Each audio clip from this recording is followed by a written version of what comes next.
I'm with Arjun Kapoor, and as you know, he's the coolest actor on the block. He's so much fun to talk to, so interesting. So this is going to be the best interview ever. No pressure, Arjun. That's a lot of pressure. I'm the coolest guy on the block, and this is going to be the best interview ever. Yeah, best interview ever. Who am I competing with for this tag? Just setting the expectations right. Very high, yes. Just setting them very high. But you are used to dealing with high expectations, right? It's been 10 years. I mean, the first film there was no expectation, and that was the most amazing thing, that you come in and surprise people. And then, this industry is about managing expectations. So doing what you need to do to manage expectations versus also doing some stuff that makes you also kind of happy. So you've got to find that balance as an actor. Do you remember 10 years ago we did one of your first interviews at this rehearsal hall here in Yash Raj?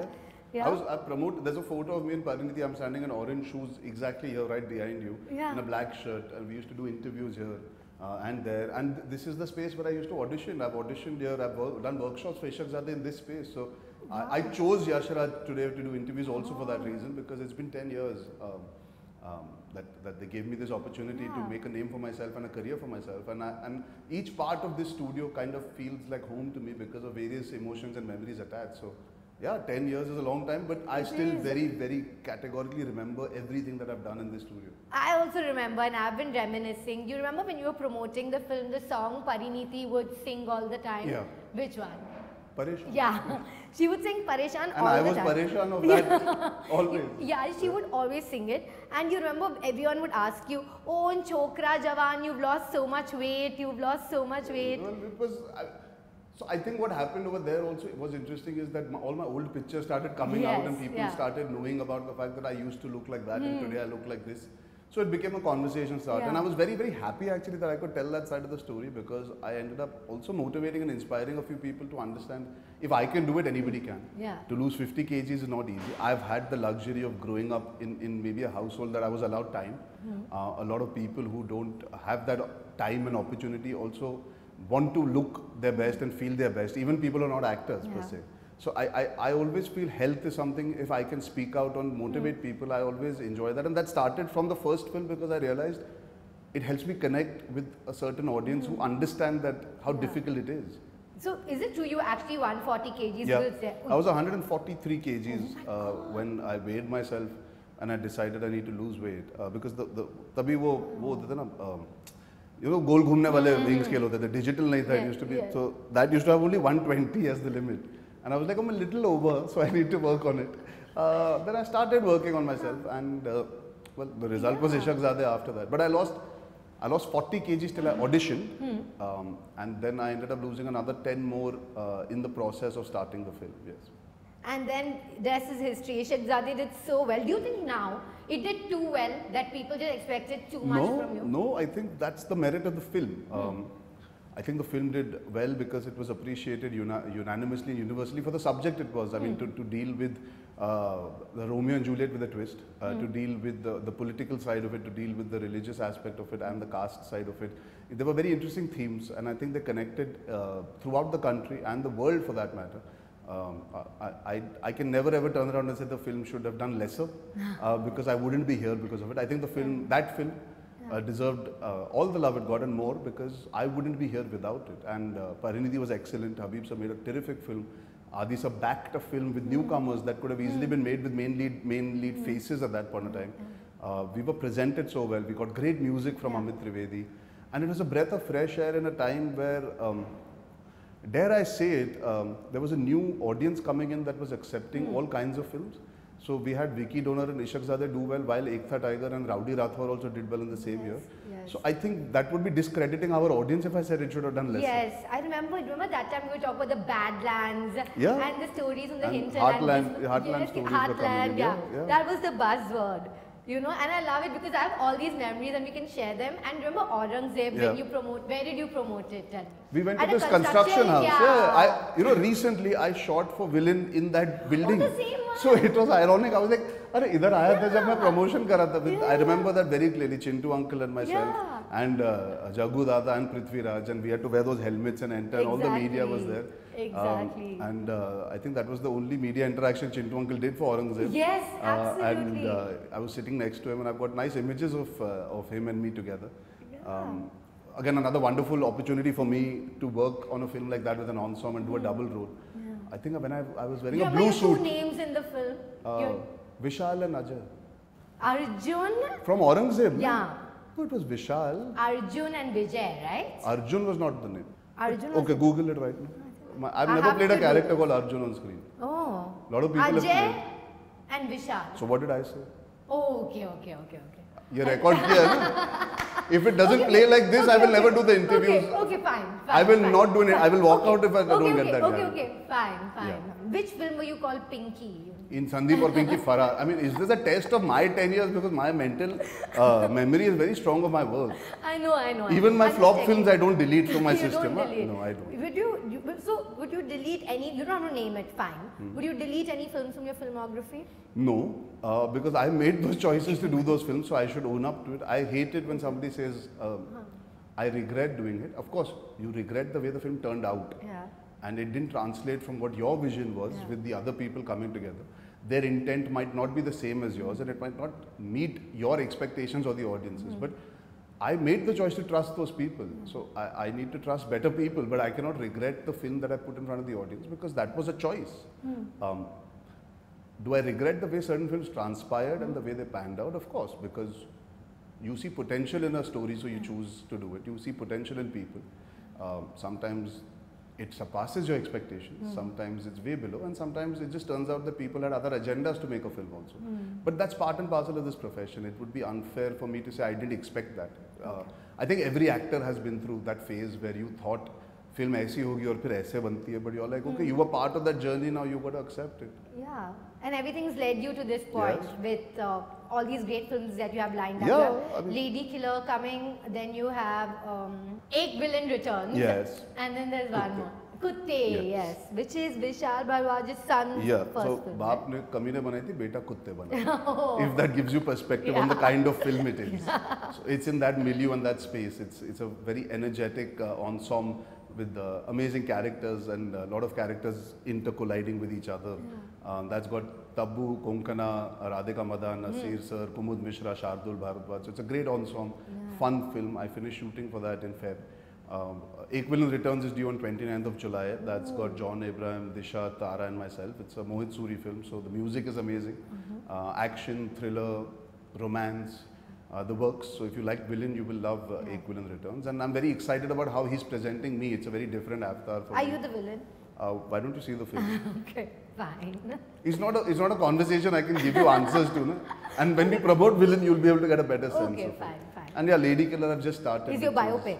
Lady Killer, no. I would not like to say that. Okay. But it's an amazing script. It's got Bhumi along with me, and it's directed by Ajay Bahl, who made Section 375 and BA Pass. It's a romantic noir thriller, very different from what I think anybody's ever done. Forget me. But it's a beautiful script, and I really I'm working very hard on it. I hope it's liked by people when it comes out. So Arjun, you said you're working very hard. Do you feel you have to work extra hard, especially now because of all this conversation around nepotism? 10 years ago, we weren't talking so much about it, you know, but now increasingly... I think that conversation also died down. Okay. I think it all depends on how you see it. I think we follow social media way too much. I think we need to follow our audiences more, and that includes the media. Because the audiences like films. They do not care about surnames. We've got too caught up in conversations that don't add up and lead to anywhere. I think we need to focus on making better films and better content and carrying better stories and giving importance to the right kind of conversation. Because at the end of the day, it is the audience that chose me. I gave them Ishaq Zadeh and I presented myself and I asked for a chance, and they gave me the chance. They gave me love and respect. It would be very, very discrediting to say that that audience is wrong, that they chose me. I didn't force them. I never forced them to buy tickets for Gunde or Two States or Ishaq Zadeh or Kiyanka or any of my films. Yes, films didn't do well, and that's also part of the journey. There's nobody that comes from outside the fraternity that has it easy. I don't say that. They have it much tougher than us. But today, if you see today, I think it's the best time to be an actor in this profession because you have so many platforms, you have so many films happening, you have so much work happening, even technicians. There's so much available for people to come and show their talent, and the talent will cut through. I'm no exception. And nobody that comes to this industry can turn around and say that this industry is biased beyond a point. Yes, the journey is difficult to get your step in, which is now, like I said, become a little simpler. I think we're the most secular. I think we're the most, we have the most amount of women working here. There's a lot of regard for all kinds of work, whether the spot boy, whether the entourage of the actors, whether it is the gaffer, whether it is the writers. Today, things are evolving and getting better for everybody. So to harp on a word and to take away and discredit an entire profession that has given so many people so much. I mean, today we are sitting here and talking, and we are covering a company, I mean, a business, which is doing well.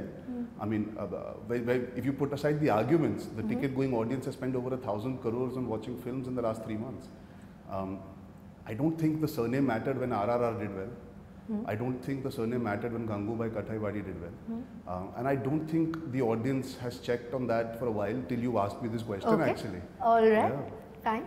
So, now what do you think the conversation is? You know, when we started off, it was 100 crore club. Right now the conversation for the media is, let's make a language conversation about it. So language divide. All films should do well. No, they don't divide. I think the languages bring together people. Today when you watch a Malayalam film, or you watch a film from Tamil Nadu or Telugu or Marathi cinema, regional cinema, Punjabi cinema, when Diljit has his releases, when Amy Virk has releases, I think you are bridging the gap. That language is not a barrier. It could be in any language. Films are appreciated. When we see films from Korea, when we see films from Europe, when we see English films that are perhaps dubbed for more people to consume it, I don't see anybody having these conversations. People enjoy the success. I think regardless, whatever the language, if you're entertaining your audience, it's great. If you can connect, if you can read subtitles and understand, if you can see the performance and feel the emotion, it's amazing. And eventually, and this is just my belief, eventually we should learn from each other versus trying to create a conversation that divides. Yeah, divides. So, have you received offers from other industries? Well, from other languages? Yes, I have, and I have not been able to pursue it because I feel I still need to make a better foothold here.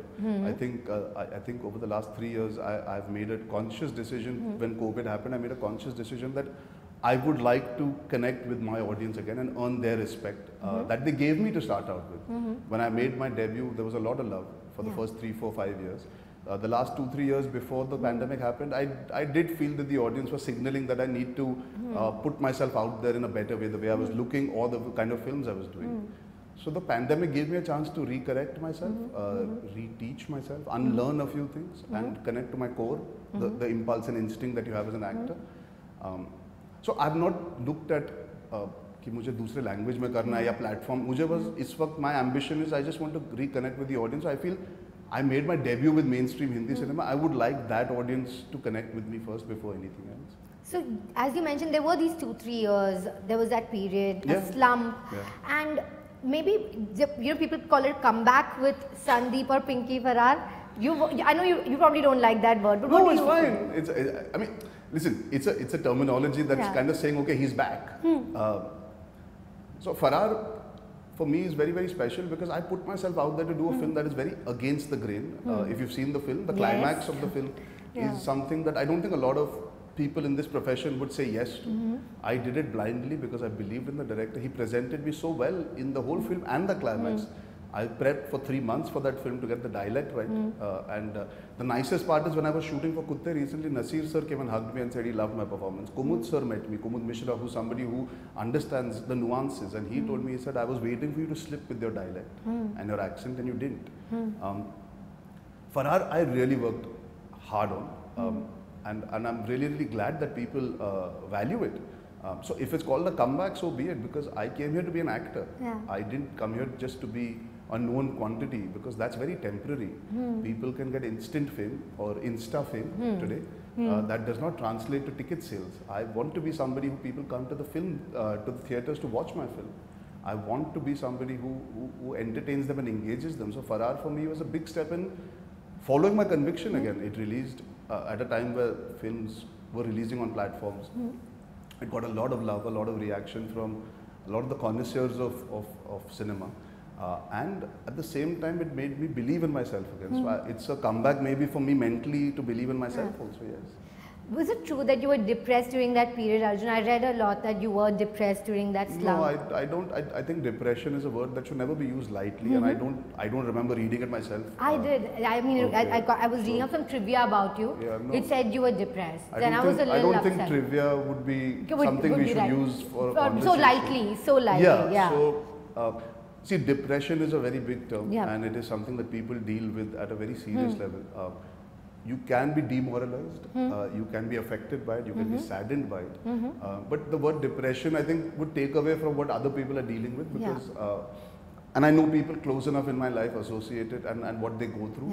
Depression always gets equated to success and failure. It's not always as simple as that. So depression is a very separate conversation. Maybe temporarily I was demoralized, I was disheartened, I was down, but that's normal. If I didn't feel those emotions, I wouldn't be human. And we work in a very human, emotion-driven industry also, you know. So you have to be thick-skinned when you read stuff, but at the same time, you will be affected to some degree. I think I was more affected about the fact that I was working very hard, but it wasn't paying off. I realized there's a misconception that because I had not been able to sustain the way I was looking, it was being construed as that I don't care. And I think that got me a bit disheartened, because I do care. I care about every film I do. The weight gain was a physical issue. It was not so much that I was not trying. My health was not the same as it was when I was 21, 22 trying to lose the weight. So yes, I was hit and affected by it, but I think that motivated me to reinvent or come back or 2.0 or recreate, or however you would like to term it. I think to sit across you and talk honestly about it today. Absolutely. That means I have grown from that place to be better for it. So yeah, I think depression might be a bit extreme, because I never went through that. And, you didn't go through that. And I completely understand why that word sometimes gets used fleetingly. But yes, I felt down and out. Which happens to the best of us. It can happen to anybody. You know? So, but I'm a fighter, I'm a survivor, and I learned out of that, and today I'm just sitting in front of you hoping that I can present a better version of myself to all of you. You know, I feel things are getting too serious. I want to say something good now. Yeah. I love some of your songs. I'm okay with the bad also. You're okay with the bad. I'm always okay with the bad. Yeah. I mean, I will go back to some serious matters, but first, you know, I love some of the songs in your filmography that you have. Which my favorite? Chokra Jawan. Chokra Jawan. And no, I like this one, Tune Mari Entry. Yeah, which are your favorites? There was a good song on Tevar as well. Main to Superman. Then there was Kian Ka had High Heels, Mubaraka has Hawa. High Heels. I think Half Girlfriend had Barish, and Main Phir Bhi Tumko Chahunga. Ishaqzadeh had some great music. I think I love Ishaqzadeh's album. Jalla still. Yeah, Aafaton Ke Parinde, Pareshan, Chokra Jawan. All the songs, in fact, had, so Ishaqzadeh has an album, 2 states. I mean, Locha Ulfat, Chandaniya, then... this one, what is that? What is that romantic song? That romantic song. Mast Magan. I think I would have to say Mast Magan, that one lyrical piece is my favorite. You know, Tere Sang Sukhi Roti Bhai. I think, and we didn't have Mast Magan with us when we were shooting. Imagine it got recorded after. Oh, you didn't have that? No, we didn't hear it while we were shooting. We shot the montages because it's not a lip sync song. So I saw it in the film, I was like, wow, we've got a blockbuster song. I've seen that song so many times. So during that lyrical part, what is the video, tell me, that comes? Which part? In the Tere Sang Sukhi Roti Bhai. I think it's when I come to Chennai, whatever that line is, and I come to Chennai, but that is, I think, I'm sitting and talking to Alia, and I attempt to feed her, and then I eat myself, I think, if I remember. Isn't it the one at the wedding where she's wearing that red thing and come Tere Sang Sukhi Roti That's the climax of the film. But that's when the song also plays, right? I don't remember. I don't remember that, but I know for a fact that in the film, when the song comes, it's when I'm in Chennai with her. I know that, but the video of the song, I think it's that. We'll revisit it. We'll check it out. You should check in the film where it comes, because in the film, in the climax, it wasn't there. Yes, I remember. Do you watch your films again? Again, as in? Do you watch your films and repeat? Like, I've seen 2 States so many times. No, I know. I think, so I've never ever revisited a film. Maybe if I remember correctly, I think I saw Farrar again when it came on the platform, because I wanted to study and understand, because the version that I had seen in Divakar sir made a few tweaks and adjustments after that for the final release, so I wanted to see it because that was the pandemic, so I couldn't see it when it came out. And yeah, the final version of Bhoot Police I ended up seeing on OTT Yeah. because it didn't come in theatre. So I saw it when I was dubbing, we're doing dubbing and whatever. I saw a rough edit, but the final version of Bhoot Police I saw. But I don't revisit my films that much, no. How do you feel watching yourself on screen? Are you comfortable? Yeah, I'm awkward? comfortable. Okay. Also, when an actor, I think when an actor sees it, you're very realistic about where you can improve. You know, you are looking at the worst part of yourself to try and make it better. So like when I was watching Mubarak, I was like, अरे यार उधर वो character की expression थोड़ी ऐसी होनी चाहिए थी, or I should have reacted like that, body language, etc. So I'm very critical when I'm watching myself, but I don't hate watching myself. That's not an issue for me. You know, there's also this trivia that you're scared of fans. Yeah, that There are no ceiling fans in your no, home? not in my house. Oh, no. I mean, I'm not scared of it. I just avoid it. As a kid, because I was pretty tall in school also, I cut my hand once with the ceiling fan. So since then, I've had, I wouldn't say a phobia, but I avoid it. It's not like kamre mein aanga fan hai to bhag jata hu. That would be extreme. But I avoid it in my own house. Oh, so you avoid fans. Yeah, not the fans that appreciate me, but those fans, yes. Those fans. The other trivia is you're getting married soon. That's trivia? Yeah. Well, then let it be trivia only if that's the case. We read about Like it. I said, not all trivia should be taken seriously. Oh, okay. All right. Anything else, Arjun, that I've missed out on? No, I think... That the Amiri, we mentioned that, wearing Amiri on the sleeve now. Well, it's now a brand. We know. A lot richer from 10 years ago, I can say that. I mean, if your hard work pays off and you're a lot richer, then yes, I am a lot richer. So it's paid off, right? Like monetarily, emotionally Yes, as well. and I think I'm just grateful to come into this profession where yes, my family hails from it, but to be able to make my own mark, to be able to be self-sufficient today, to be independent, and to make my family proud and do my own thing, to be willing to learn, to grow after 10 years. I think I'm in a very good place where I feel I've done so much that people would cut their right arm. And I'm not talking about the success or failure, just the amount of experience I've had in these 10 years. I think it's a great place to be at. It's a great starting point for the next 20 years of my life. And what about your personal life? In a better space now as well from 10 years before? I mean, it's subjective again. It's how you look at it. I think your personal life is always an important part of this profession because you have to have grounding, you have to have the right people around you. So in that state, definitely 10 years back, I was a little more lost. I was a lot younger. I was a little more all over the place and just chasing work. Today, I'm a little more calmer and a little more better. And that's thankfully because of the people in my life. All right, excellent. I'm so happy you're doing well, Arjun, and we all love you. And all the very best for everything to come, and all the very best for all the next decades that are yet to come. Thank you so much, an absolute pleasure.